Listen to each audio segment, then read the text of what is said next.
The show where there are no penalties, nothing is offside, and everything is fair game. This is The Gloves Are Off. Hello and welcome to another edition of The Gloves Are Off. I'm Moses Bolden. We got a jam-packed show for you. A lot of local content to talk about, but of course we got two local guys here that know their sports. Speaking of the sports guys, sports editor for Lloyd Source, Andrew Brethauer. How's it going? Great. Yourself? Not too bad. It's been an interesting week, needless to say, and of course this man can be attest to that. Congratulations for your team winning back-to-back games this weekend. I'm talking to, of course, Chris King, the head coach for the women's basketball team at Lakeland College. How are you? Good that we finally played again. Yeah, maybe not the way you wanted to on Friday night, but it seemed you bounced back a lot better on Saturday. Yeah, showed a little bit of grit and some character, so that was nice to see. Now, I know one of the people that you've been influenced quite a bit was the late Phil Allen, who unfortunately passed away on Friday, and that's where we kind of want to begin the show. I know you've had a special relationship from a player-coach standpoint, or at least from a player standpoint, and then becoming a coach and a guy who's actually helped you as an assistant as well when you were with the women's team early on. What did he mean to you and the impact that he's left on basketball in Alberta, and you might even say the globe? Yeah, I think, playing for him was a really special experience for myself and probably every guy that played at SAIT, GMAC, or Lakeland. And he was so passionate and enthusiastic about everything he did. Every day you left practice, you felt good about yourself, even though he was really hard on you. So I think the whole basketball community in Alberta and Canada is going to miss him. And you can look at all the numbers and the fantastic things he did, but what he did for all of us as individuals has impact on us forever, really. And what is his lasting legacy that would you kind of see that will forever be embodied whenever you go, maybe 50 years yourself, 40 years down the line, you're like, oh, that's so Phil Allen right there. Yeah, you know what? I catch myself doing it a lot in games, certain things, the way that he coached us. But the thing he did is he made people better. He made everyone around him better at whatever they did when he was working in the college or at this school, coaching or men or women, it didn't matter. He made everyone better, and I think his legacy, obviously, with the all-time wins in Canada, will live on forever. No one's going to catch that, but I think everyone will remember him for the passion that he had for everything he did. All right. We wanted to specifically get that to you, of course, with your involvement. Unfortunately for myself, I didn't get to see him as a coach, but he was more of an administrator at Lakeland College. But I had the pleasure to talk to him, and he was very welcoming. And the first thing he said was, interrupt practice. It doesn't matter what it was. If you needed to get something in terms of the media standpoint, go talk to the coaches, go talk to the players, and get what you needed. And, of course, you kind of facilitated that feeling as well. And he surely will be missed.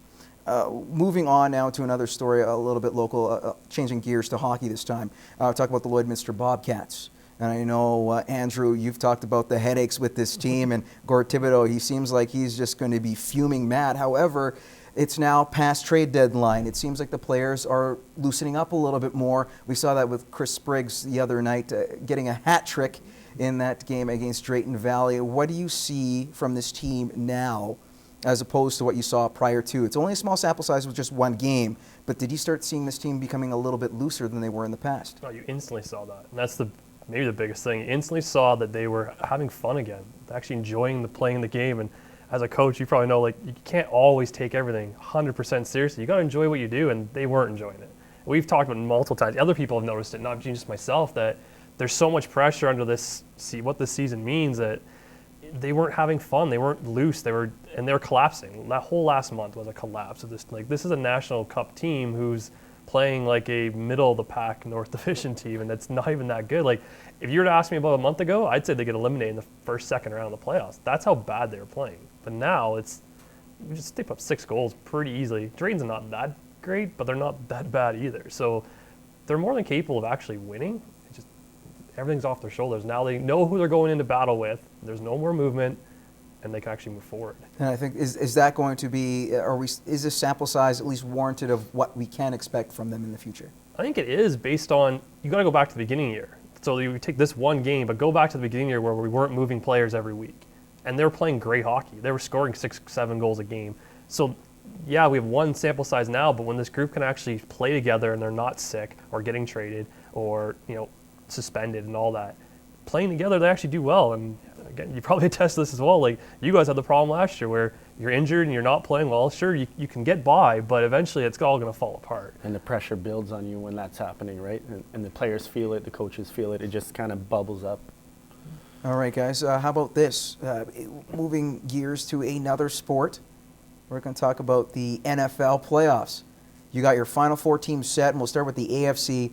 It seems we're going to have a repeat, possibly the last chance we see Manning and Brady face off against each other with the Broncos and Patriots. When you looked at Tom Brady and what he did with the return of Gronkowski, with the return of some other players like that, with Julian Edelman, that is, you saw how well this team could perform. On the other end, it wasn't the greatest. It was a little sloppy, but they still got the job done when it mattered. Peyton Manning making sure he at least gives the ball to C.J. Anderson a few times, ended up getting the game winner.